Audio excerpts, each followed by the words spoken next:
अस्सलाम वालेकुम दोस्तों।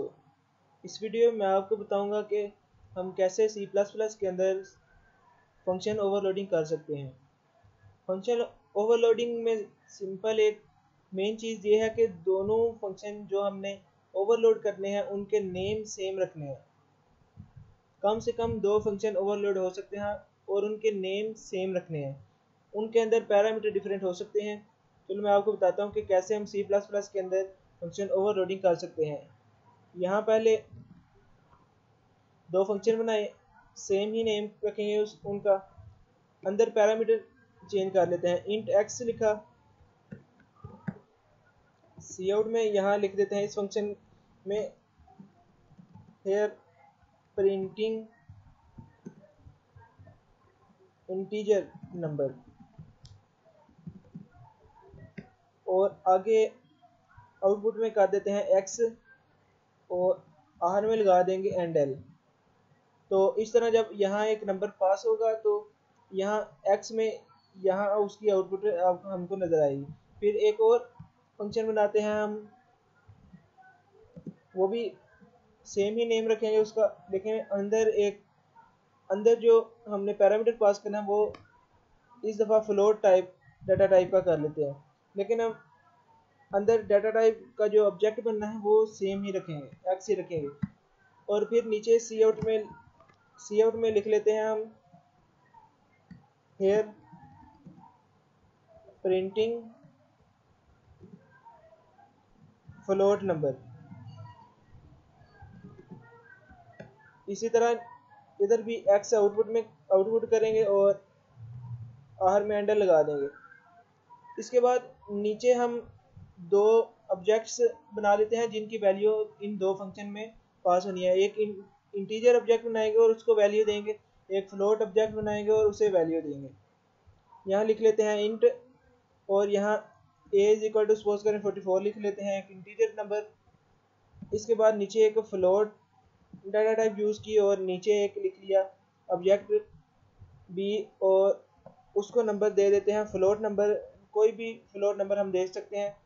और इसी तरह नीचे अब हमने इन दोनों फंक्शन को कॉल करना है, तो फंक्शन ओवरलोडिंग में सिंपल पहले यहाँ फन लिखेंगे और स्मॉल ब्रैकेट्स के अंदर हमने इंटीजर एक बनाया है ए ऑब्जेक्ट बनाया है, तो ए इसमें पास करा देंगे और आगे सेमीकोलन लग जाएगा। और नीचे फन सिंपल स्मॉल ब्रैकेट्स और अंदर बी लिख देंगे, जो हमने ऊपर फ्लोट का एक ऑब्जेक्ट बनाया है और उसे वैल्यू पास की है, और इसी तरह सेमीकोलन आगे लग जाएगा।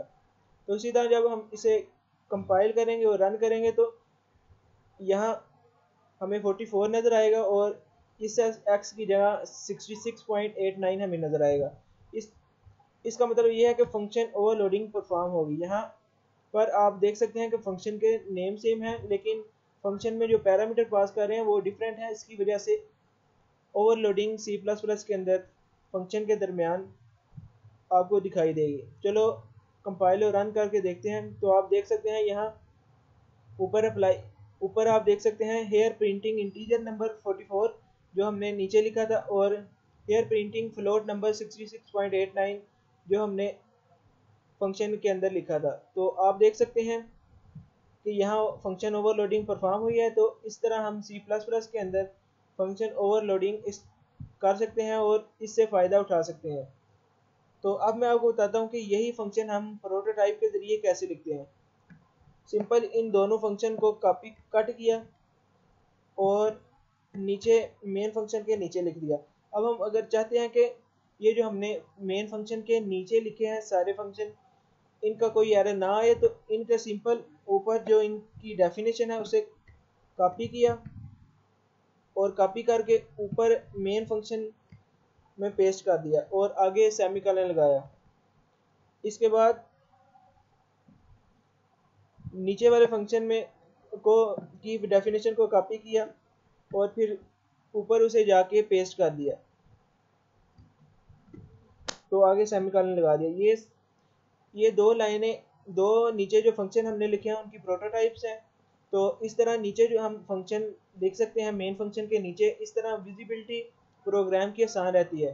तो इस तरह कोई एरर नहीं आएगा। अब मैं कंपाइल और रन करके आपको दिखाता हूँ कि कोई एरर नहीं आएगा। मैंने कंपाइल और रन किया तो आप देख सकते हैं कि कोई एरर नहीं आया, वही आउटपुट में हमें नज़र आ रहा है जो पहले सिंपल फंक्शन जो हमने बनाए थे वहाँ आउटपुट में जो कुछ दिखाई दे रहा था। तो इस तरह हम C++ के अंदर प्रोटोटाइप के ज़रिए भी फंक्शन ओवरलोडिंग कर सकते हैं। मेरे हर